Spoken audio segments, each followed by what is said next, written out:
Hi. Okay, you guys, I just watched the second semifinal. I know I'm late. I'm sorry. I just watched the second semifinal. The grand finale or finale is supposed to air in like an hour, so I just wanted to get my thoughts that I have leading up to it and let you know who I think the winners and contenders are going to be. As you guys know from the first semifinal, I was rooting for Ukraine, Norway, and Azerbaijan. I still am. I feel like those three from the first part, I think all three of them are performing in the first round, so enough talking. Let's get into my opinions for the second semifinal. I have a lot of them, and some of them are harsh, so just don't take my opinions to heart. Again, it's my opinion. You can have a different opinion. Anyways, first up we have San Marino. Flo Rida, I was shocked. Y'all were like always saying, wait till she finds out that Flo Rida's gonna be in the song or he's on the song. And I was like, yeah. But he actually had a big part on the song. Like, it was all Flo Rida, kinda. Like, the feeling of it, the colors, the way they were dancing, everything definitely screamed Flo Rida. And it was a song that I could see him even actually producing, so it's cool that they kind of stuck to him in a way, like his aesthetic. Because one thing I say about Eurovision performers, it always seems like they're trying to fit an aesthetic instead of just trying to be themselves. Like, they're trying to do a gimmick. But with, what was it, San Marino and Flo Rida, it was completely, like, authentic. It came off anyway. The colors, the dancing, the energy, it was all there. Now, do I think San Marino is going to win the show? No. But it's still cool to see a collab like that. Next up, we have Estonia. I've written down beautiful, artsy water, voice was nice, maybe they could win the show. I don't usually like the guys I've noticed with Eurovision. I don't like the male performers, but this guy was definitely an exception because just everything about it was beautiful. You guys know I'm a sucker for like a good video, and his was very moving, very artsy. It was like I was watching a poem take place. You know, he was in love with this girl, something was going on, he was crying about something, but like he was doing it with a great voice, and on top of that, the imagery, the lighting, the colors, everything in the video was good. So Estonia, I like them. I feel like they could win the show, but do I think they're going to win over like Tiks? Probably not. Next up we have Czech Republic, and honestly, the performance just made me uncomfortable. I didn't like it. You guys know I like seeing the foreign black people, so obviously like I was kind of supporting him in that way, but the performance just as itself I did not care for. He's standing there in water, kicking around, saying, "Oh my god, baby, I love you," and I just didn't care for the performance. And he was just making weird faces throughout it too. I think this is, for Czech Republic, they definitely fit the mold of trying to be an aesthetic instead of just being natural, authentic. Like, he was I just think he was trying too hard for me. So, no, I didn't like Czech Republic. Next up, we have Greece. I didn't really understand what she was doing. She was getting abducted by aliens, but, like, she wanted to go back to the 80s, time travel, and continue to dance on the dance floor. That's what I got from it. Like, there were these weird holographic movements behind her. She was in an open field about to be scooped up from extraterrestrials, and all she was worried about was dancing. I guess that's a vibe, I guess that's a mood, but for anything's possible with Eurovision, actually. So, Greece, shoutouts to you and your aliens. Next, Austria. I said they were a major contender. This is another one of the men for me that's like, just wow. He literally barely even had to do anything. He was mainly just standing there and like going crazy in this room. But then there would be these random shots of like a black crow flying behind him, and I was like, this, even though it's the most simple thing, I feel like it's so artistic and so deep. And on top of that, the song, it wasn't crazy, but the moments he would hit these big notes and just his tone of voice, everything like tied together to be very nice for me. So I'm looking forward to seeing Austria more. I feel like they have a definite chance of winning. If we're talking about a song contest, definitely. You know, it doesn't always have to be the crazy performances. Next up, we have Poland. Poland and there's another country, but I can't think of the name right now. They fall into the Ukrainian style of music where it's just like you're tripping off of LSD, but like having fun and you're at a rave. That's the best way I can describe that kind of music. Like, it's very energetic, a lot of production. It's not even so much about the singer as it is like the composition of the beat. It's more about that. So Poland, do I think they're going to win the show? No, but I did appreciate their song.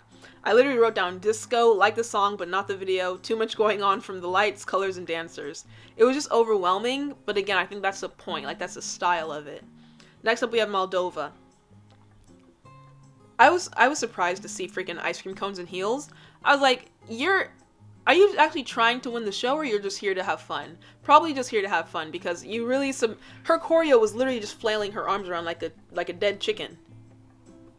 Like, do they actually believe they're gonna win with that? I can't believe they do. I can't believe it. Next up, we have Iceland.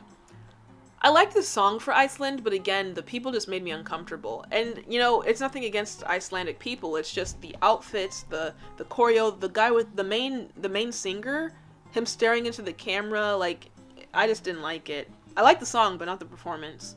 Serbia, it was just a bunch of hair, flashing lights, and bathtubs, to be honest. That's really all I got from Serbia. I didn't care for it, didn't not like it. It is what it is. Do I think it's going to win the show? No. Georgia.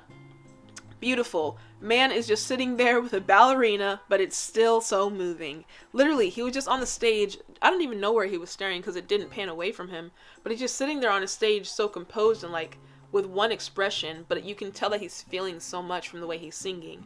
And it would cut to this like ballerina dancer in like her pink dress, flailing around, contemporary style. It was very moving, but again, there wasn't even much going on, so I like the performances that are like that. Obviously, I can appreciate the ones that have like the crazy music videos. They're beautiful. The cinematography is crazy.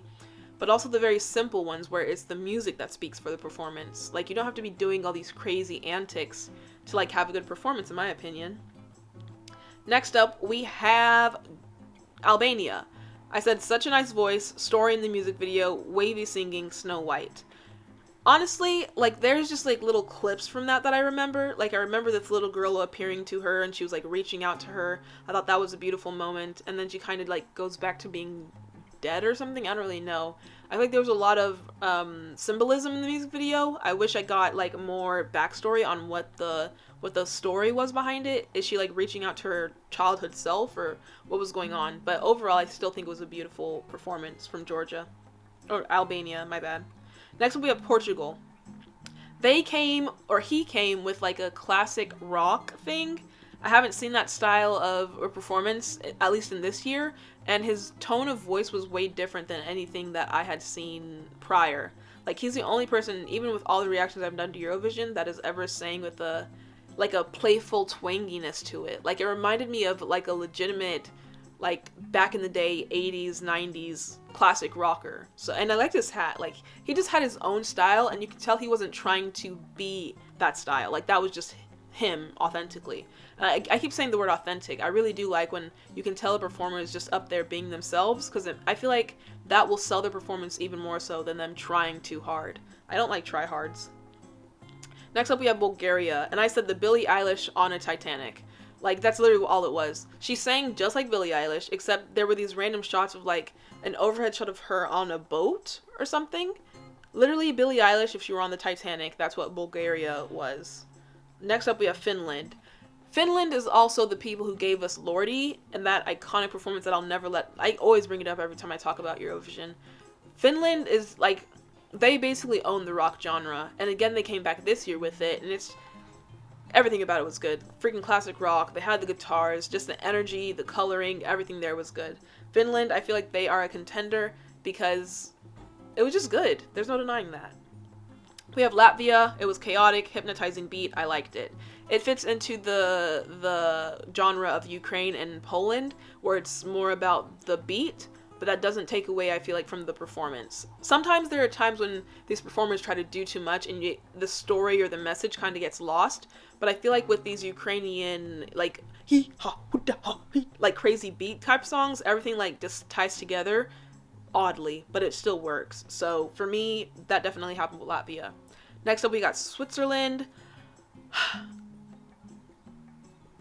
I felt like I was on a mission with freaking Switzerland. Why are we on the edge of a cliff? Like, just everything going throughout nature, freaking flying around. It was intense, and the song was emotional, and I felt like I was on a mission to save the world. Switzerland was good. I think it does have the potential to win the show. I haven't seen the, like, who actually is making it to the final yet, or whatever, but I do think it probably did make it to the grand finale or whatever. So yeah, Switzerland was cool. It was very overwhelming. Last up, we have Denmark, and I said it's very cringy, the outfits, the set design, trying to fit an aesthetic. basically they were trying to match the song. It just didn't come off as natural to me. The song, even at one point, it was like, why are they doing this? And then it got to the chorus and I was like, oh, now it's making sense. It was too much diddly bopness, frilly pants, like the set design had like diamonds and stuff and lines. I just didn't understand the like narrative behind it. It wasn't for me. No offense to anyone from Denmark, but yeah, I don't think they should make it to the finale. Right now, my contenders are the two men that I said, the one that was sitting on the stage, like just with the ballerina. What's country was that? I don't know. That one, and then the guy who's in the room with a dove flying behind him, or a crow, the blackbird, and then Azerbaijan, Ukraine, and Norway. But actually, the finale is coming up in like an hour, so yeah, let's get ready for that. Subscribe if you're new here, like the video. Look forward to my future reactions to the actual finale. It should be out maybe tomorrow, or today if I have the energy. Bye.